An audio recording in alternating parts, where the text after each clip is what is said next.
Bueno, pues bienvenidos a una sesión más de modelos meteorológicos en energía eólica. En la sesión del día de hoy eh, voy a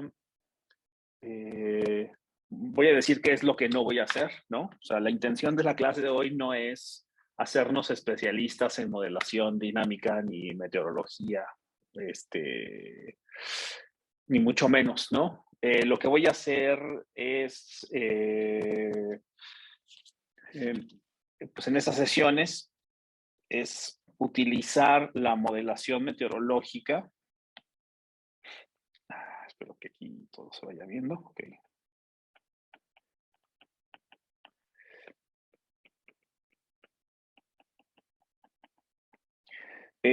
No para vivir nosotros aquí, ¿no? O sea, si nosotros nos quedáramos en el tema de la modelación meteorológica, podríamos perdernos en la inmensidad, ¿no? Porque el tema de la modelación implica mucho tiempo y muchos años de estudios para volverse especialista en el montón de variables que hacen que esto suceda, ¿no? O sea, entonces, la intención de este curso definitivamente no es volvernos en estudiosos de la modelación meteorológica. Lo que nosotros queremos hacer con la modelación meteorológica es utilizarla como una vía. Es decir, nosotros que estamos en el exterior, ¿no? En el campo de la eólica o de las fuentes renovables, de las energías renovables, vamos a ponerlo así, vamos a ponerlo o a utilizarlo como un medio para un fin. Y el fin es evidentemente llevarlo a, podría ser, ¿no? Una de las unidades. En el último de los caminos que nosotros buscamos son los kilowatts hora o el dinero, ¿no? El costo. Entonces, la modelación meteorológica, entonces la vamos a identificar como un medio para estudio. No lo vamos a utilizar como un fin. Sin embargo, entonces, bueno, porque si de eso se tratara, de que yo quisiera que esto fuera la finalidad, entonces, pues le tendríamos que dedicar más del tiempo que le vamos a dedicar y no es el caso. Entonces, con todo eso, creo que sí merece ponerlo en una justa dimensión en términos de la complejidad del sistema. Entonces, antes de entrar al tema de la complejidad del sistema o no, voy a hablar sobre las variables que están interviniendo, ¿no? Entonces, eh, muy bien, entonces voy a hablar en primer lugar de esta modelación meteorológica, voy a hablar sobre los aspectos físicos, ¿no? Entonces, la, voy a hablar entonces sobre la modelación meteorológica. La modelación meteorológica, cuando nosotros estamos en cualquier proceso de estudio del campo de las ciencias, el proceso natural, por ejemplo, si yo me dedicara a hacer cuestiones de electricidad y magnetismo, que ustedes ya pasaron por electricidad y magnetismo, pues sería pues a lo mejor pensar en armar un campo eléctrico, medir la distancia y la intensidad del campo eléctrico y ver que se cumplen o se satisfacen ciertas leyes. Es decir, yo voy a un laboratorio y empiezo a armar un conjunto de experimentos para validar algo. Lo mismo puede pasar en el campo de la termodinámica, ¿no? Si yo quiero analizar, por ejemplo, qué pasa con los estados de fase y demás, puedo yo generar un experimentito, irme a un laboratorio y poder armar dicho experimento. Eso no pasa en la modelación meteorológica. O sea, pasa si tú quieres probar algunos conceptos fundamentales. Pero si yo quisiera saber, por ejemplo, si la pregunta fuera cuál va a ser la cantidad de lluvia que va a caer en Tabasco para el año entrante, no puedo armar un experimento para ver cuánta lluvia va a caer en Tabasco. No puedo ir a un laboratorio para restringirlo. Entonces, el estudio de la modelación meteorológica tiene una forma de validarlo distinto. La forma de validación o la forma de experimentación es lo que ocurre en la naturaleza. Y lo que nosotros hacemos es generar modelos que traten de describir o que describan lo que ocurre en la naturaleza. Y después, si las cosas pegan bien, pues de eso se trata. Y si no pegaron bien o no se representaron de forma confiable, pues entonces tengo que modelar, regresar a mi modelo y ver qué falló. Y entonces analizar el conjunto de variables físicas que están involucradas para hacer los ajustes y ver si puedo yo llegar a una mejor representación de mi modelo. Entonces, la modelación, el proceso experimental se limita, vamos a ponerlo acá, el proceso experimental se limita a la observación del sistema.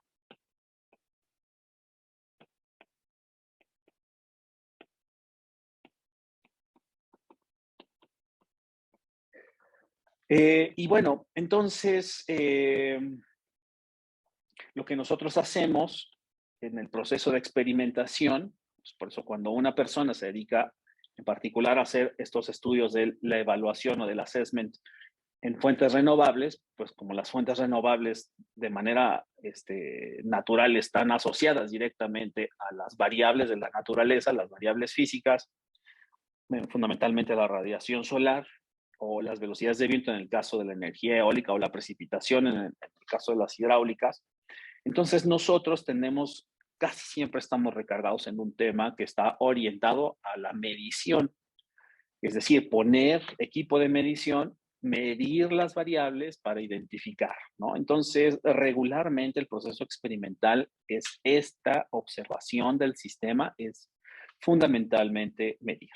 Y entonces, la parte que nosotros nos vamos para hacer la modelación regularmente está eh, fundamentada en utilizar modelos numéricos, ¿no? Entonces, la parte de la teoría.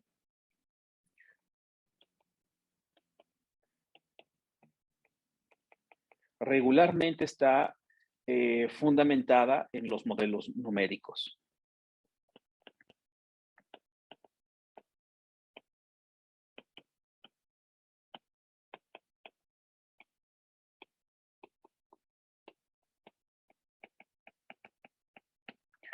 Y bueno, pues entonces lo que hacemos con un modelo numérico, pues es juntar estos dos mundos. O sea, voy a la estación meteorológica del instituto, pongo equipo de muy buena calidad, dejo que se junte una cantidad de información. ¿Cuánta información? Mucha información, porque mientras más información recabes, tendrás mucha mayor representación del sistema y te vas a la modelación meteorológica. Entonces, esa es, digamos, en la modelación meteorológica, este es el paradigma, ¿no? Es muy complicado, es posible, ¿no? O sea, sí es posible hacer experimentación, no digo que no. O sea, sí hay forma de reproducir capas límites atmosféricas en túneles de viento, pero estamos hablando de casos muy particulares, ¿no? Regularmente en estos temas tendremos que echar mano de equipo de medición. Es el gran experimento de la naturaleza y nosotros observamos la naturaleza a través de equipos de medición. Esa es la forma en que nosotros observamos. Entonces aquí en observación voy a poner equipos de medición. Muy bien.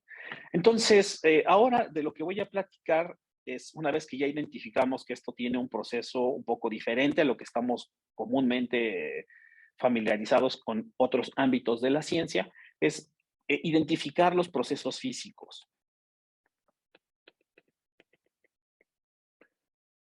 que están en la atmósfera. Eh, por ahí, si tienen oportunidad de estar en sus computadoras, que seguramente están en sus computadoras, porfa, échenle una googleada en lo que yo estoy platicando y estoy escribiendo todas estas cosas sobre las variables físicas.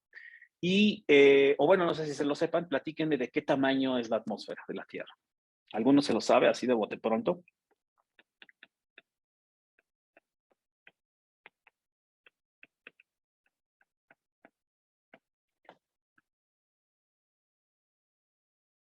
¿No? ¿Alguno? ¿Están por ahí? Mm, Yo no. Ok, googleenlo, ¿no? Por eso estamos, la gran fortuna de estar nosotros, lo podemos googlear y podemos saber cuál es el tamaño de la atmósfera. Y si alguno de ustedes puede ir un poco más allá y googlear una fotografía del tamaño de la atmósfera y nos la puede compartir en cuanto la tengan. En cuanto la tengan, me dicen, por favor, ya la tengo aquí, Osvaldo, dame chance de compartir pantalla y les doy chance de compartir pantalla. Bueno, ya le puse rápido y según Wikipedia, la atmósfera tiene una altura de 1000 kilómetros. Al menos Ah, esa es la primera medida que da aquí. Voy a ver otra aquí, página. en realidad, lo que estamos es alrededor de 100 kilómetros, lo que tiene el tamaño de la atmósfera. 100 kilómetros porque a 100 kilómetros por hora, si pudieras manejar de dirección vertical, podrías dejar el planeta en una hora, ¿no? Entonces es un tamaño muy, muy pequeñito. Si pueden echarle vamos, digamos, esta atmósfera cercana a la Tierra, ¿no? Que es en donde nosotros estaremos trabajando, pues son estos 100 kilómetros, porque sí, efectivamente los niveles de la atmósfera pueden ser mucho más largos, pero en realidad en donde nosotros habitamos y en donde está definido todo este sistema climático, pues estamos alrededor de los 100 kilómetros. Y de los 100 kilómetros, ¿no? Gracias. De los 100 kilómetros, imagínense que nosotros ponemos un aerogenerador que mida lo más 300 metros. Entonces, imagínense el tamaño o el gran contraste de información de todo el sistema, que es la atmósfera, ¿no? Que son 100 kilómetros y nosotros ocupamos no más de 300 metros, ¿no? Entonces es muy pequeño. Entonces, eh, y si ustedes tienen la fortuna de googlear y encontrar por ahí esta imagen del tamaño de la atmósfera, estos regularmente son las imágenes que toman los astronautas, es una capa muy, muy delgada. Es decir, el sistema atmosférico es pequeñito, ¿no? En comparación con la Tierra. A pesar de que es pequeñito, es muy complejo. Y si ustedes lo encuentran, por favor, compártanmelo. Si no lo encuentran, bueno, sigo adelante. Creo que lo incluiré esa imagen en mis siguientes notas. Lo voy a apuntar.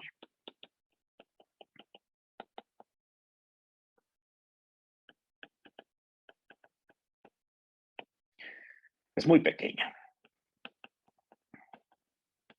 Por ejemplo, y nada más las ideas para que queden, un aerogenerador tiene un tamaño, no sé, o sea, exagerando, ¿no? 200 metros, ¿no? 300 metros, si alguno de ustedes me apura un poco. Y comparado con los 100 kilómetros, bueno, pues no le hacemos ni cosquillas, ¿no? A todo el sistema. Ok, entonces, los procesos físicos de la atmósfera, el primero y el principal, evidentemente, es el proceso radiativo del Sol, ¿no?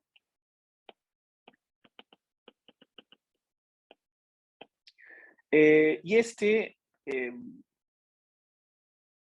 pues, como sabemos, ¿no? El Sol es una estrella que tiene un conjunto de reacciones nucleares en su interior. A partir de estas reacciones nucleares se genera radiación y nosotros recibimos esa radiación en los distintos espectros o en ciertos espectros del espectro electromagnético, que principalmente puede ser desde la luz visible, pero bueno, el infrarrojo, vamos, hay un amplio espectro de lo que recibimos del Sol a la Tierra, pero fundamentalmente es el proceso radiativo del Sol y que bueno, son ondas electromagnéticas, ¿no?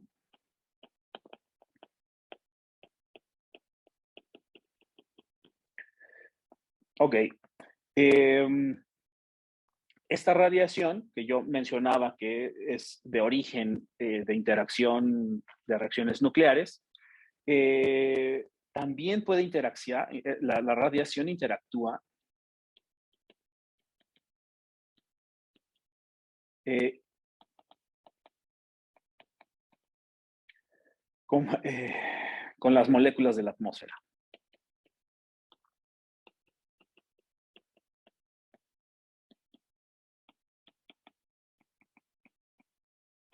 Es decir,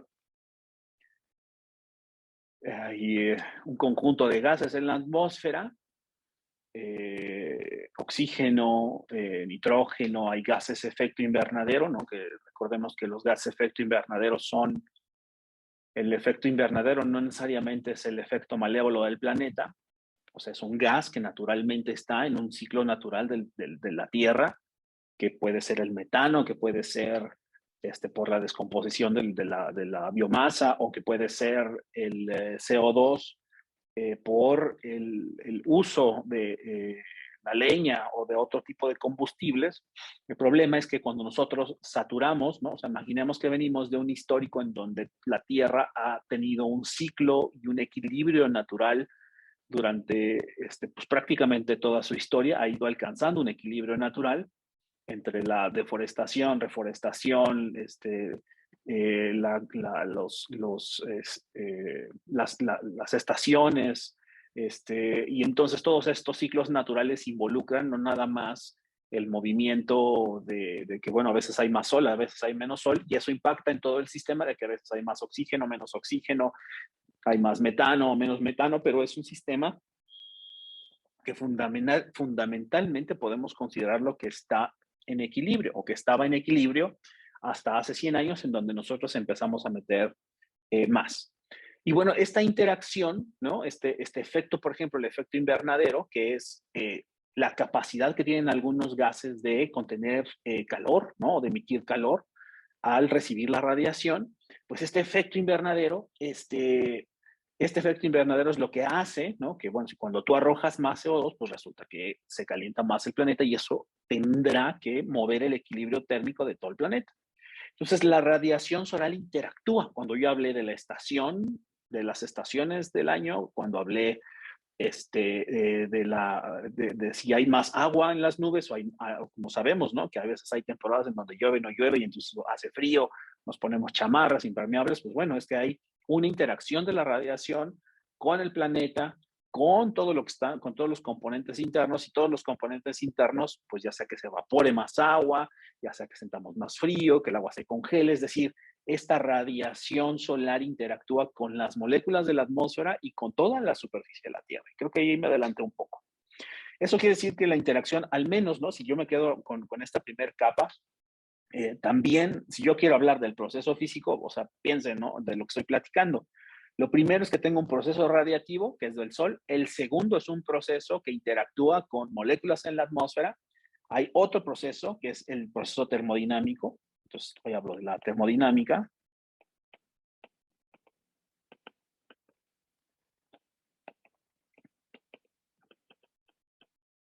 Que más o menos ya lo platiqué ahorita, que habla de eso, ¿no? Que habla de los cambios de fase, de cuando se recibe más agua, cuando se derrite el hielo, y entonces, pues todos estos procesos termodinámicos en donde hay transferencia de calor o transferencia de energía, si lo queremos poner, y esta transferencia de energía entre toda la materia, pues al final impacta en el comportamiento del clima o de la meteorología.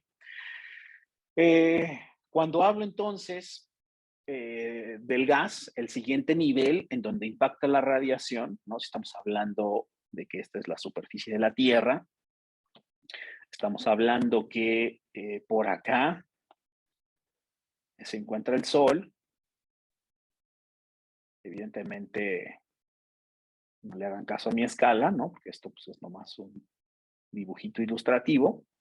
Luego, yo puedo pensar, ¿no? Que hay una atmósfera, que aquí la estoy un poco pues exagerando, porque ya sabemos que no necesariamente es tan vasta. Y el pedacito que a nosotros nos interesa son no más de 100 kilómetros, entonces ya sabemos que hay un momento en que interactúa esta radiación, vamos a ponerlo, con este primer punto, luego interactúa con la atmósfera y luego en un tercer punto interactúa con la superficie, ¿no? Entonces, cuando interactúa con la superficie, pues estamos hablando de interacciones no nada más con la Tierra, ¿no? Estamos hablando de interacciones con el agua, ¿no? Que ya lo mencioné. Y entonces, cuando hablo de la interacción con el agua, estoy hablando de la interacción bueno, fundamentalmente, bueno, voy a poner cuál es el proceso físico. El proceso físico es mecánica de fluidos. ¿Ustedes cuáles creen que sean los dos fluidos que están inmersos en estos procesos físicos?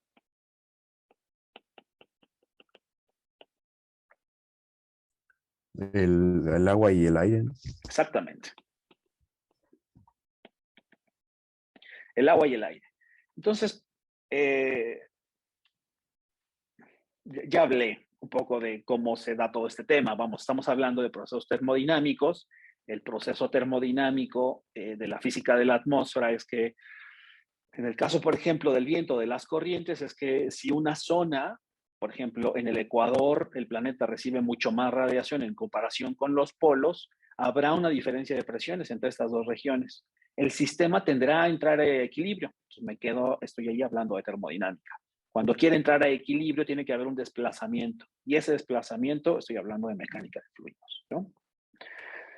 Luego, hay una transferencia radiativa, no solamente del Sol a la Tierra, sino también hay una transferencia a la atmósfera, o sea, de la que se refleja por la superficie a la atmósfera, ¿no? Entonces, hay una transferencia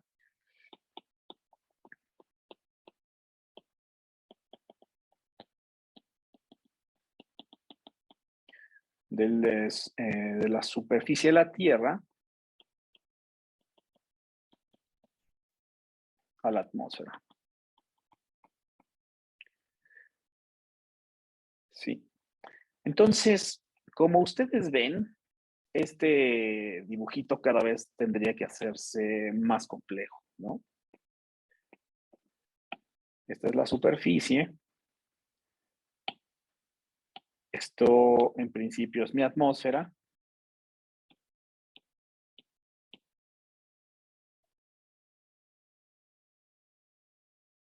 Si yo voy poniéndole numeritos aquí, el proceso radiativo del Sol, esto es 1.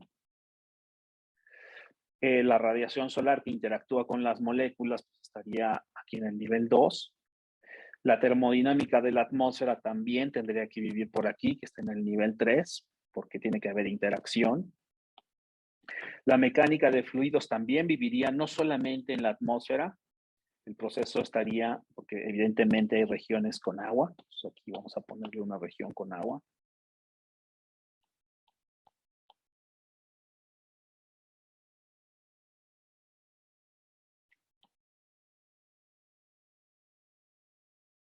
Y voy a poner nada más por no dejar. Y un cafecito.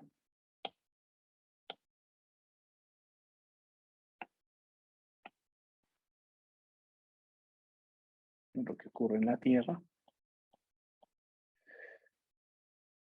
Y luego me queda con mecánica de fluidos. Estamos hablando de agua-aire, que esto sería el número 5.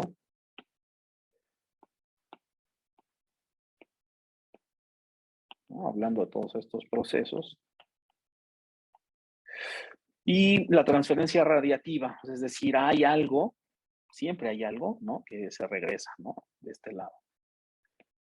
Hacia la atmósfera e incluso acá también puede haber algo. Y esto es mi número 6. Luego, estaríamos platicando, siguiendo en este listado de cuáles son estas, de estos procesos, podemos hablar no solamente de la transferencia radiativa, sino decir algo más de qué pasa en las nubes.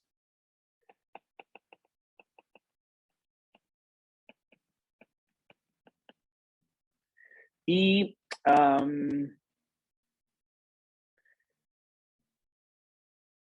muy bien, y algo del subsuelo.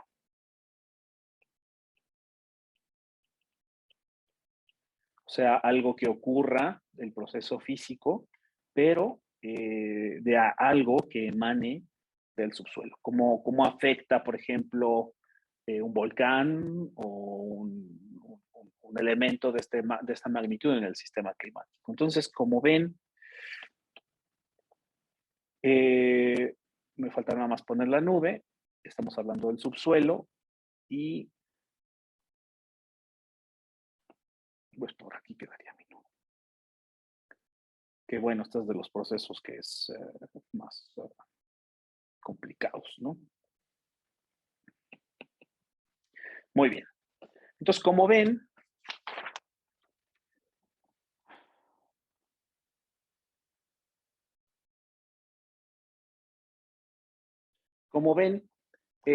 los procesos físicos que se presentan en la atmósfera son diversos, ¿no?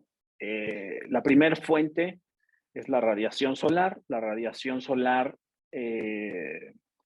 pues principalmente se debe a las cuestiones pues de la interacción electromagnética, ¿no? Que es esta onda que llega en la superficie de la Tierra, la superficie trae cierta cantidad de energía, esta energía interactúa con la materia que encuentra en la atmósfera, interactúa no nada más con la atmósfera, interactúa con la Tierra, con el agua, se dan un montón de procesos físicos y no solamente eso, hay un proceso interno que debido por esta radiación solar, que es el famoso ciclo del agua en donde se generan las nubes, ¿no? Y este proceso con el ciclo del agua, pues bueno, cómo se genera una nube y bajo qué condiciones y demás, pues es complejo, ¿no? Voy a hablar en una siguiente sesión qué quiero decir con complejidad. ¿Qué me llevo entonces de esta sesión? O bueno, de esta breve introducción o de esta reflexión es, uno, la cantidad de física involucrada en el sistema atmosférico, y nosotros vamos a llegar con un anemómetro y lo vamos a poner aquí, ¿no? Voy a llegar, voy a poner mi torrecita, por más absurdo que parezca, de un sistema que es sumamente complejo, voy a medir en un punto. ¿Qué opinan de cómo hacemos los seres humanos este conjunto de observaciones? Es decir, ya vimos que el modelo terrestre o el globo terrestre es un modelo muy complejo, donde tiene un montón de aspectos de la física y en donde cualquiera de los temas que yo escoja puede ser igualmente complejo. Y yo voy a llegar a medir con un conjunto de datos. ¿Eso les parece sensato? Pues yo creo que parece como una forma de intentarlo simplificar de alguna forma para entenderlo eh, mejor con lo que se tiene. O sea, como usted explica, es un proceso bastante complejo, pero pues tomamos ciertos sensores, los colocamos en ciertos lados y pues con los datos que se obtienen intentamos como que analizar eh, todo lo que está pasando. O sea, yo creo que toda la complejidad de este proceso como que se intenta analizar de la forma más sencilla, pero a la vez detallada posible. No sé. Ok. La verdad es que mi pregunta tiene truco. Y tiene truco totalmente porque esta forma de observación pues se hacía hace tal vez unos 50 años o 60 años. Hoy, a partir del boom de las telecomunicaciones, podemos medir en áreas muy grandes a partir de información satelital, por ejemplo, ¿no? Identificar un proceso físico que puede ser, por ejemplo, identificar, ver desde un satélite, ¿no? O sea, vean el nivel de experimentación, ver desde un satélite una nube, darle el tracking a una nube en lo que pasa el satélite por cierta parte del planeta y sobre eso hacer algoritmos o aplicar algo de física y entonces decir a qué velocidades iban esas nubes. Esas velocidades de las nubes pueden servir como elementos de entrada para los modelos, para la modelación. Entonces, si yo dijera, bueno, es que nada más voy a medir en un punto y pues de ahí va a depender lo que ocurra en el planeta, eso es totalmente un truco mío, ¿no? O sea, porque lo que sucede en realidad es que la humanidad ya tiene un conjunto de estaciones y unas redes muy amplias y mucha tecnología, desde sondas, la medición con globos, en donde periódicamente se mide y se cuenta con un montón de información. Alguna de esta información Y ese creo que es el gran proceso. O sea, si ustedes se fijan, lo que nosotros vamos a hacer es tomar información de una fuente experimental y cruzarla con modelación. En el momento de hacer este contraste, uno duda de muchas cosas, duda incluso de la calidad de la información. Pues por eso existen principios incluso como el principio de redundancia. O sea, la redundancia es medir no nada más con un anemómetro, medir con dos en la misma posición para ver que uno no se esté midiendo mal, ¿no? Entonces, el gran esfuerzo de la humanidad es crear toda esta infraestructura orientada a entender la atmósfera, ¿no? Porque lo mencioné brevemente, hay muchas actividades económicas que dependen de cómo se comporta la atmósfera, ¿no? Y no nada más las económicas.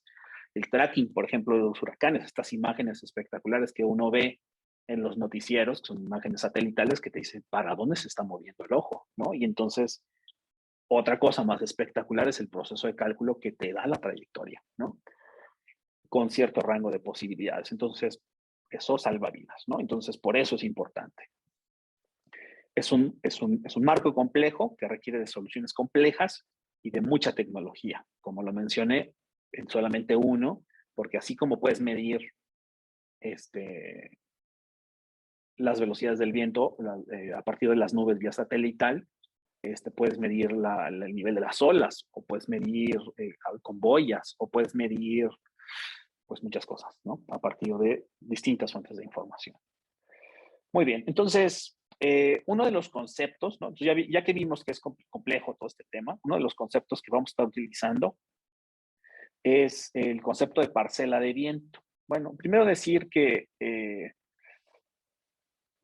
este es nada más, solamente es un concepto que voy a utilizar para la construcción que voy a hacer en la siguiente sesión. Entonces, es la parcela atmosférica.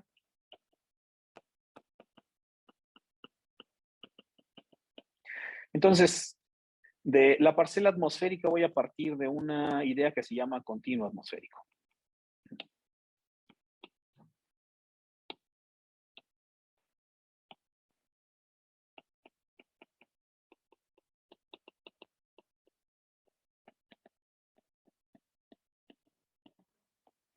El continuo atmosférico, pues es sencillamente pensar que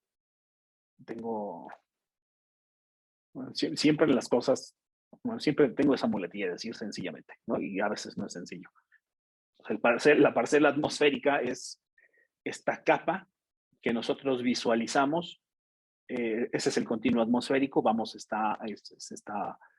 El continuo de materia que nosotros llamamos atmósfera, en donde la atmósfera, pues evidentemente es un compuesto de gases, tiene distintas proporciones.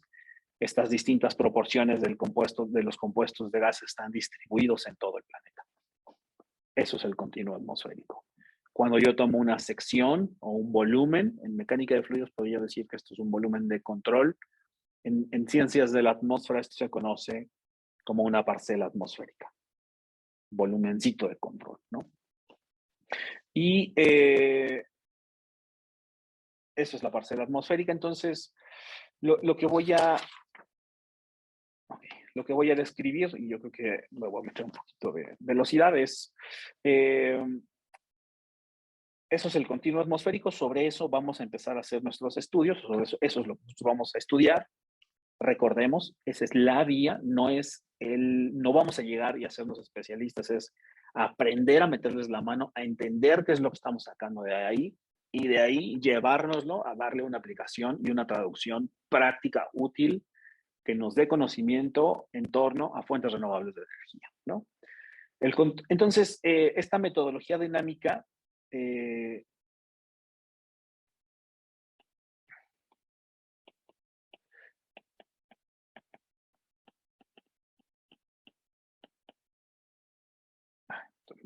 puse metodologías, meteorología.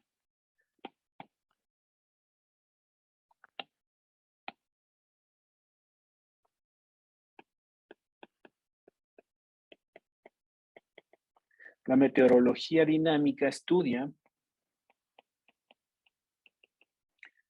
los movimientos de la atmósfera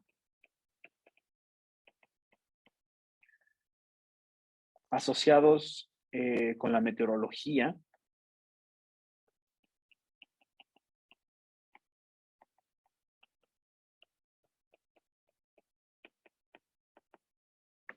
y el clima. Cuando hablo de meteorología, estoy hablando de corto plazo, una semana, un día, o sea, eventos, yo podría decir que hasta un año o un par de años podría considerarse como meteorología. Y el clima es el efecto de largo plazo. O sea, el efecto o el cambio climático, pues, entenderlo, por ejemplo, en este fenómeno de cambio climático, algunos dirían, bueno, pues es que en invierno sube más la temperatura o baja más la temperatura, más de los 2 grados centígrados, ¿no? Ok, sí, pero en promedio y a lo largo de los últimos años, y de los últimos años estamos hablando de 200, 300, 400 años, y no es que más, ¿no? Siempre hay ese esfuerzo por generar más información o extraer más información de más largo plazo. Eso, largo plazo, estamos hablando de clima, y a corto plazo estamos hablando de meteorología, ¿ok?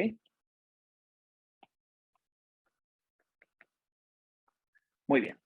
Entonces, meteorología, vamos a ponerlo aquí entre comillas, corto plazo. Y el clima, largo plazo. Muy bien. Entonces,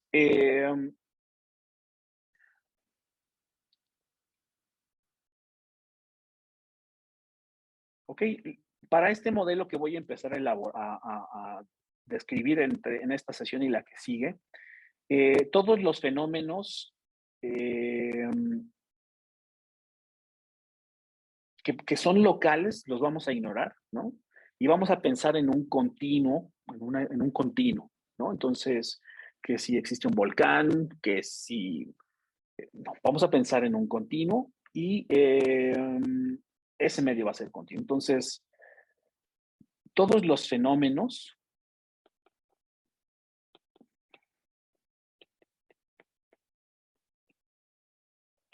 para todos los fenómenos, la naturaleza discreta de la atmósfera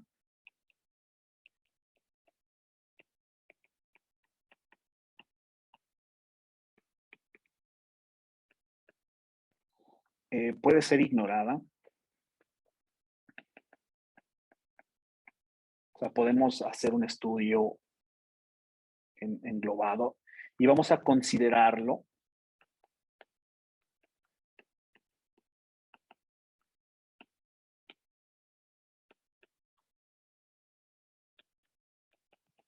como un medio continuo.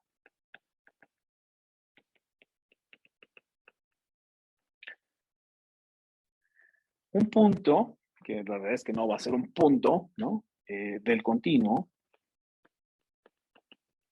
por eso está entrecomillado, es asociado a un volumen de control.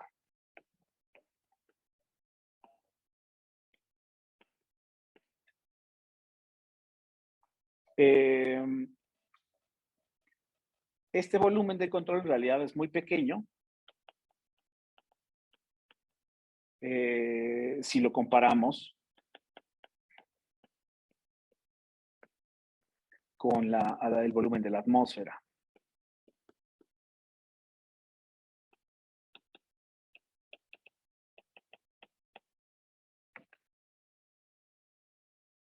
Y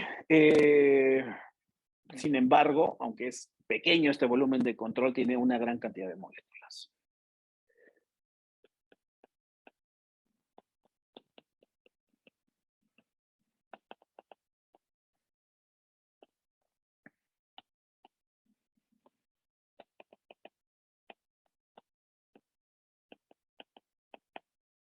Muy bien, entonces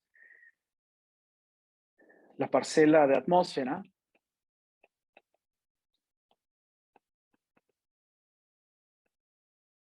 o la partícula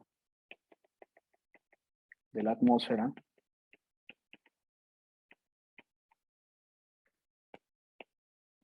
describen un punto.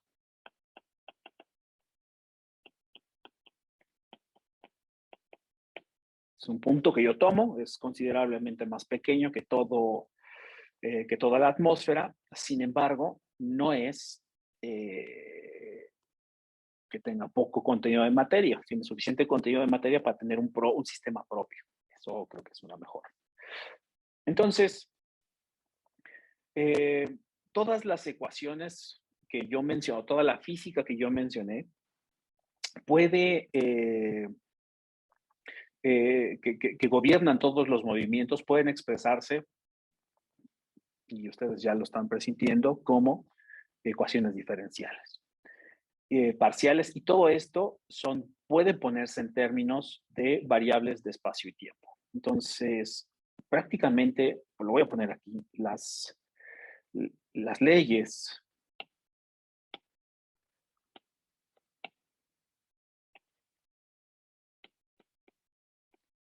fundamentales,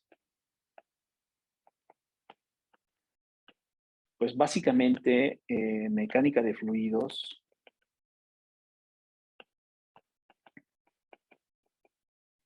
y termodinámica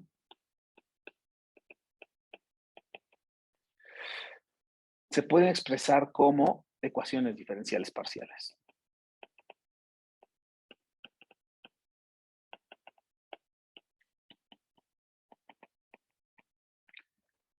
Y todas estas, evidentemente, son en espacio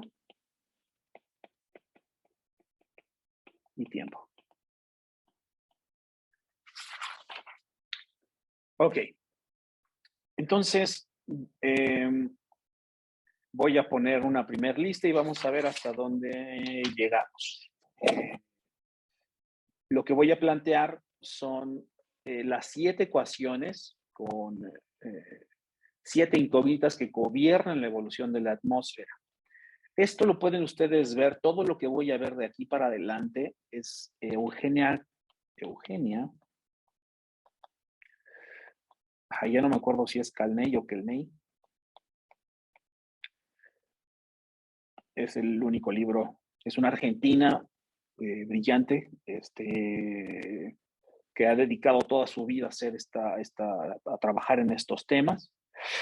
Y esta modelación en particular es de, no sé cómo se pronuncie, Jerkens, de 1904.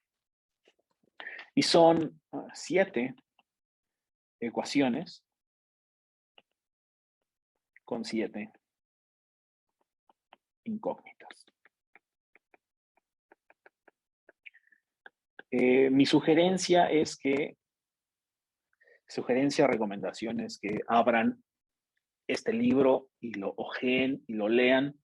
Es un libro, me parece que es sumamente robusto, o sea, tiene un montón de hojas, pero habla desde las ecuaciones diferenciales hasta los métodos numéricos que se utilizan y por qué los métodos numéricos que se utilizan.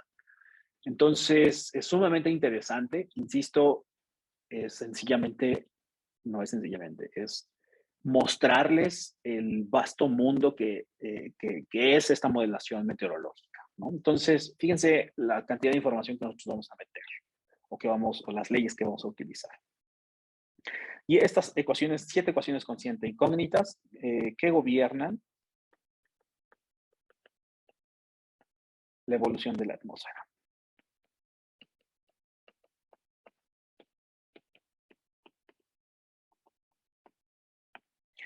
Entonces, primero, voy a enumerarlas, o bueno, mencionarlas, las leyes de Newton.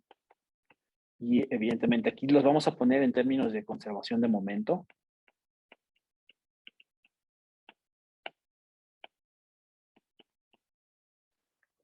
Que son 3 ecuaciones para las 3 componentes de la velocidad.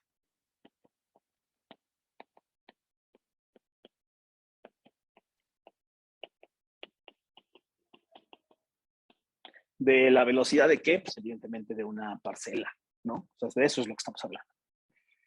Entonces, todo esto es para describir un cubito, un volumen de control, o una parcela, o un punto de la atmósfera que tiene suficiente volumen para hacer un elemento de análisis propio.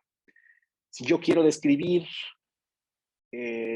¿cómo serían estas ecuaciones? Bueno, primero tengo que decir si esto se mueve o no se mueve. Entonces, para describir movimiento, utilizo las leyes de Newton.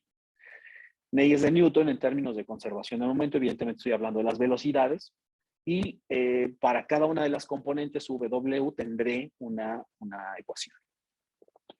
Voy a tener también una ecuación de continuidad.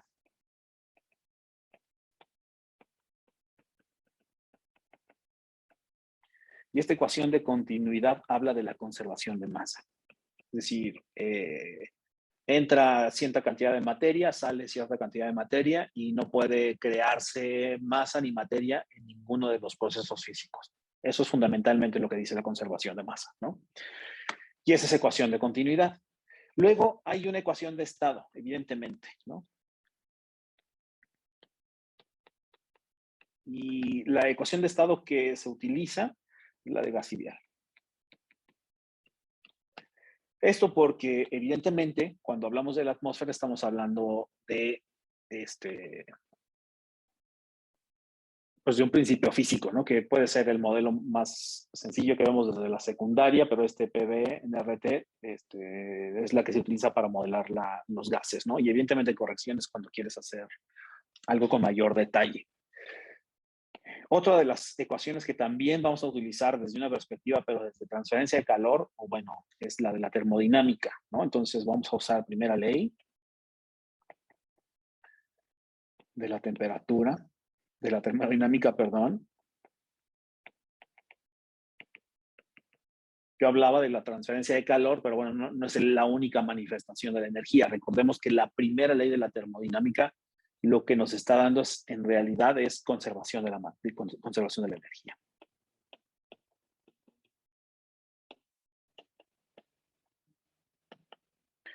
Y con esta conservación de la energía, pues lo que nos queda es, pues eso, que la energía dentro del sistema puede pasar de los mismos elementos, o sea, si hay interacción con un fluido, gas, y cómo pasa esta energía a otro lugar y cómo se manifiesta, ¿no? Eso es lo que estamos hablando. Esa energía esa ecuación que nos dice que la energía se conserva, es la primera ley de la termodinámica.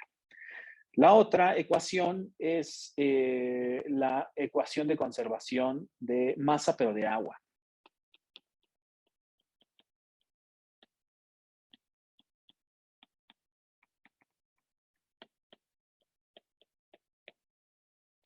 Esto vamos a ver un poquito más a detalle y dos características que tienen estas ecuaciones. Ya están aquí 3, 4, 5, 6, 7. ¿Sí? Entonces repasando que son 7 ecuaciones, 7 incógnitas. Velocidades, las 3 ecuaciones de las componentes de Newton, ahí las tenemos las primeras 3, en el primer renglón o en el número 1. En el número 2 tenemos la ecuación de continuidad, conservación de masa. Ecuación, bueno, ahí van 3, esta es la cuarta, el número 2 es la 4. O bueno, sí. O más bien vamos a ponerlo así para que no sea confuso.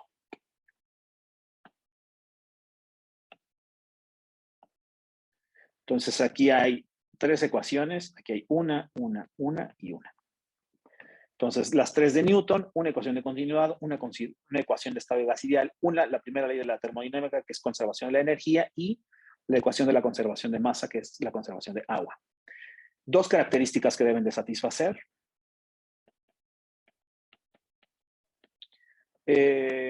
Uno, tienen que ser integrables, ¿no?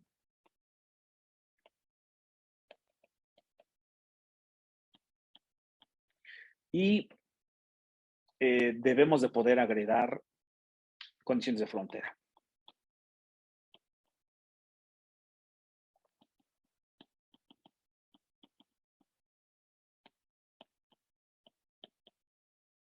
Adecuadas. Entonces, voy a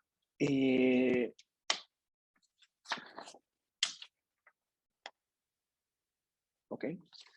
Yo creo que con esto aquí la voy a dejar porque entonces en la siguiente sesión, o si me da chance.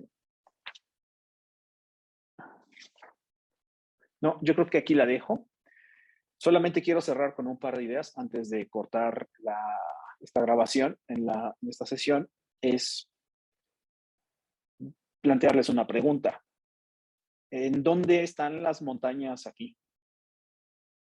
¿En dónde están los edificios? ¿En dónde hay un volcán?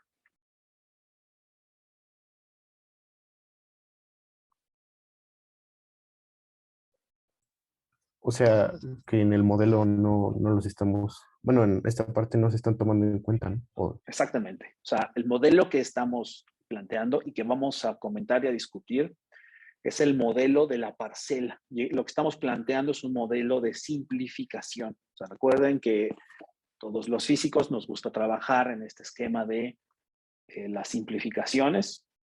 El chiste más recurrente en este sistema es que, bueno, como en un modelo, en un sistema, cómo un físico podría delimitar, cómo podría modelar una vaca. Entonces, pues lo más sencillo para modelar una vaca es decir que la vaca es una esfera, ¿no? Entonces, con eso y empiezas a hacer pues, lo que sea con la vaca. Entonces, de ahí el tema o el comentario de las vacas esféricas, ¿no? Que es esta simplificación. O sea, siempre buscamos una simplificación. Y en ese sentido es este modelo. Este modelo es una simplificación y tal vez eso es algo que me faltó decir. Cuando estoy hablando de una simplificación, estoy hablando de un continuo en la atmósfera. Toda la densidad es igual. Puedo dividirlo en distintos volúmenes de control o parcelas y voy a tomar uno, en donde sí hay un conjunto de gases, que bueno, puedo, ahorita por lo que estoy ilustrando puede ser gas ideal, pero la física que va a gobernar son estas ecuaciones. Entonces, es un sistema simplificado en donde no hay interacciones con rugosidades, ¿no? Todavía no estoy hablando nada de eso. Puede haberlas, porque si en algún momento llego a las ecuaciones de movimiento, ¿no? Que de Navier-Stokes y demás, pues evidentemente sí hay algo que decir, ¿no? Pero ahí ya, en ese momento será cuando yo pueda hablar al respecto, pero eh, lo que estoy hablando es de una simplificación, ¿no? Y entonces, en ese sentido, esta simplificación está puesto básicamente en la física, ¿no? En la pura física del volumen de control. Y a partir de ese modelo, que evidentemente es perfectible, puedo yo construir cosas más complejas, ¿no? Y las cosas más complejas estarán en función de qué. Por ejemplo, algo que voy a, y de una vez voy a ponerlo como un limitante, es decir que hay un colega en algún momento me tocó escuchar que él quería trabajar con modelos de muy alta resolución, con aplicaciones muy alta resolución de modelación de WRF, que es un modelo dinámico que está fundamentado en estas ecuaciones. WRF es Weather Research and Forecasting, que es el modelo de NCAR, ampliamente utilizado, es un modelo de código abierto que todo el mundo puede entrarle, puede usarlo y puede instalar en sus compus. Ustedes, si quisieran, lo podrían hacer en sus computadoras y hacer modelación y predicciones. Y esto, él quería hacer cosas de muy alta resolución. Y aquí la pregunta que yo le hacía era que cuál era la aplicación y me decía, es que es energía eólica. Ya, muy bien. Yo diría que en función de lo que tú quieras analizar es la complejidad, ¿no? Es como utilizar un conjunto de, no sé, de elementos para cortar, ¿no? Puedes utilizar un serrucho, puedes utilizar un hacha, puedes utilizar una cegueta, puedes utilizar, no sé cómo se llaman estas cosas, estas espátulas, ¿no? Que se utilizan para sacar cosas de la madera, ¿no? O puedes utilizar un cúter, ¿no? ¿Cuál de todas estas herramientas de corte vas a utilizar si quieres hacer, vas a utilizar para cortar madera? En realidad la pregunta es, ¿qué vas a hacer con la madera? O sea, si vas a hacer un pequeño marco o un llavero, pues necesitas elementos minúsculos, no necesitas un hacha. Si tú necesitas tirar un árbol, pues no lo vas a hacer con un cúter, lo vas a hacer con una sierra. Vamos, pese a que todos los elementos se clasifican como elementos de corte para la madera, no necesariamente todos se utilizan para las distintas aplicaciones. Lo mismo evidentemente en el mundo de la física y lo mismo evidentemente en el mundo de la energía eólica. Cuando uno busca, o de las energías renovables, cuando uno busca hacer modelación, la pregunta es, ¿en qué escala? ¿Quieres hacer modelación de las grandes extensiones territoriales, como lo que veíamos en la sesión anterior? ¿O quieres hacer una modelación de un aerogenerador pequeño en una casa? ¿Quieres modelar el flujo sobre una pala? Entonces, dependiendo de las aplicaciones, es el conjunto de herramientas que utilizamos. Es posible moverse entre estas aplicaciones y esa es la chamba que nosotros hacemos en el grupo. Decir si es posible y con qué nivel de confianza. Puedes utilizar un WRF para llevarte a un aerogenerador de pequeña escala o un NERRA2 para una granja eólica. Entonces, lo que vamos a encontrar es poder desarrollar una sensibilidad, un conjunto de herramientas para decir qué tan efectivo es el modelo y evidentemente, mientras más complejo sea, el nivel de física que se necesite requerirá de más herramientas. Algo que no he dicho y que voy a decir es que algunas de estas ecuaciones, las cuestiones más complejas se simplifican. Es decir, para poder establecer las condiciones adecuadas de frontera, hay muchas cuestiones que se simplifican, se ponen modelos lineales para poder resolver las ecuaciones. Entonces, eso lo voy a comentar, no sé con cuánto detalle en la siguiente sesión, pero lo voy a comentar. Y decir que este conjunto de soluciones simplificadas, por ejemplo, la turbulencia, se puede hacer, sí, a través de distintos modelos simplificados, porque si yo quisiera realmente modelar la turbulencia de un aerogenerador, pues necesitaría cosas en CFD. Entonces, eso demanda computacionalmente y es pues, un gran problema, ¿no? Entonces, insisto, voy a poner ya les platiqué un poco, ¿no? Recapitulando ya para cerrar esta sesión, voy a poner a la modelación meteorológica como una vía, o sea, no es para vivir ahí, es una vía porque es todo un mundo, todo el mundo que ya acabo de describir del conjunto de ecuaciones que gobiernan. Son en particular 7 ecuaciones de las que vamos a estar platicando y dependiendo de cuál sea tu problema físico a resolver, es la herramienta que vas a utilizar. Entonces, voy a dejarlo aquí para terminar la siguiente sesión de hablar en estas cuestiones de ecuaciones diferenciales con más calma. Y entonces sí, en una sesión siguiente platicar de sistemas complejos. ¿No hay más dudas o preguntas? Todo bien. Muy bien. Ok. ¿Alguna duda, pregunta? Hasta este momento no. Muy bien. Entonces, en el transcurso del día voy a subir el video y no tengo más, ¿no? Entonces nos vemos la siguiente sesión. Órale. Va. De acuerdo, Nos gracias. vemos. Muy bien. Nos vemos. Cuídense.